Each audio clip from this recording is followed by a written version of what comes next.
Kaze bakunzi bacu ba Imurengamateka TV tubahaye ikaze tubigereza amakuru y'incamugongo cyangwa amakuru mabi nuko General Kayoyo Mustafa yatabarutse ejo hashize ku minsi 22 y'ukwezi kwa karindwi mwaka 2020. Daudi kuri micro.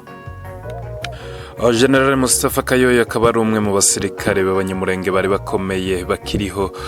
bakiriho mu barwanye urugamba rwo kubohora igihugu cy'u Rwanda, ari kandi nanone mu basirikare b'abanyamurenge b'intwari bazwiho ubutwari butandukanye muri operasiyo zitandukanye zagiye zikorwa. Amateka y'incamake twagiye tuyagarukaho kandi muri studio za Imurengamateka TV, ariko reka turebe byibuze tugende dukora kuri bike nyakwigendera Colonel Mustafa Kayoyo yagiye agarukaho.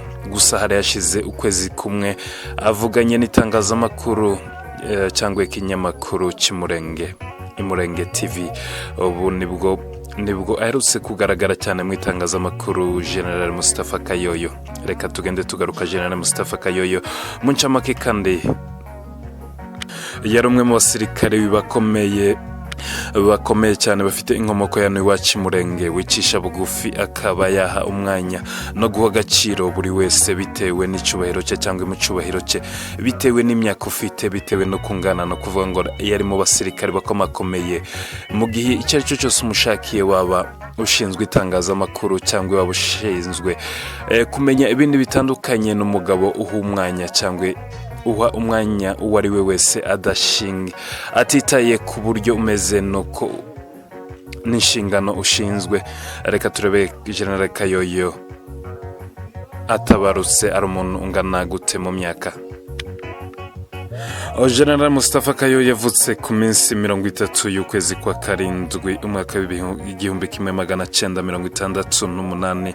yavukiye mu gace kitwa Nganji cyangwa Inganji muri zone ya Fizi muri Kivu y'Amajepfo. Avukira muri ako gace rero kitwa Nganji nk'uko twari tuvuze. Ababyeyi bamubyaye, papa we umubyara yitwa Evariste Bujanja aracyariho, mama we niwe wamubanjirije yitwaga Rebeka.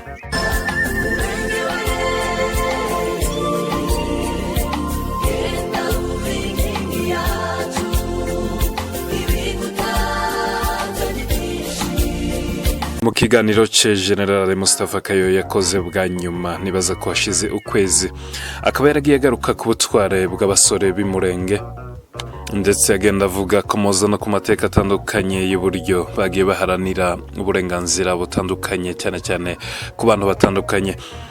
Mu bindi kandi yagiye agarukwaho, nibaza ko ari amajambo amwe akomeye cyangwa amagambo akomeye mu bundi buryo abantu bazagenda bamwibukiraho, nubwo afite amateka yihariye twagiye tugenda dukomozaho. General Mustafa Kayoyo kandi yagiye avuga ko ipete cyangwa kuzamurwa mu ntera ari uburyo bumwe n'ubundi, cyangwa ari ibintu atari kado uhabwa cyangwa impano, bisaba gutamba igitambo cy'imbaraga cyangwa gukoresha imbaraga zawe zose kugira ngo ube wabasha guhabwa iyo kado cyangwa iryo ranka bivuye mu mbaraga n'igishoro watanze. Akarere ka Minembwe ni Murenge muri rusange bakababuze inkingi ikomeye. Yari umugabo ukunda abantu bose, yari umugabo ufasha abatandukanye, yari umugabo wagiye umenyekana cyane cyane mu buzima bwo kwicisha bugufi, gufasha buri wese umuganye. Yari umugabo kandi uzwiho amateka y'urwenya nk'uko twagiye tubibabwira, cyangwa udusha muri gakondo y'Umurenge. Ni umugabo buri wese azi bitewe n'amateka y'abantu cyane cyane babaye muri Minembwe. Amateka ya General Mustafa Kayoyo uzwi mu buzima bw'abanyamurenge batandukanye, nibaza ko atazigera yibagirana. Tukaba tumwifurije iruhuko ryiza n'umuzuko wabera, ndetse aha dusize nubwo hatoroshe, ariko asanze izindi ntwari zaharaniye uburenganzira bw'umunyamurenge, nubwo kugeza aya masaha adusize habi, ariko ikivi bose basize. Nibaza ko urubyiruko rwamaze guterera mu gutwi ibyo dukorerwa ndetse n'uburenganzira buke dufite mu gihugu cya Kongo. Iki kivi rero n'uburenganzira baharaniye, nubwo bagiye batacushije, abato bazacusa, kandi dufite icyizere kandi dufite n'ibyiringiro byo kuzagera ku cyo baharaniye. Tukaba twifurije intwari yacu umuzuko wabera n'iruhuko ryiza.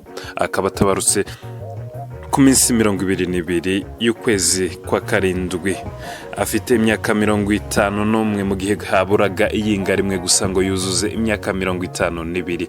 no kuvuga ngo mwiyinga ritaha yari iyo koze anniversaire y'imyaka 52 ariko akaba atabarutse. Reka duhinire hano gitaramo Cincamake y'Amateka. Dawudi niwe mwari kumwe.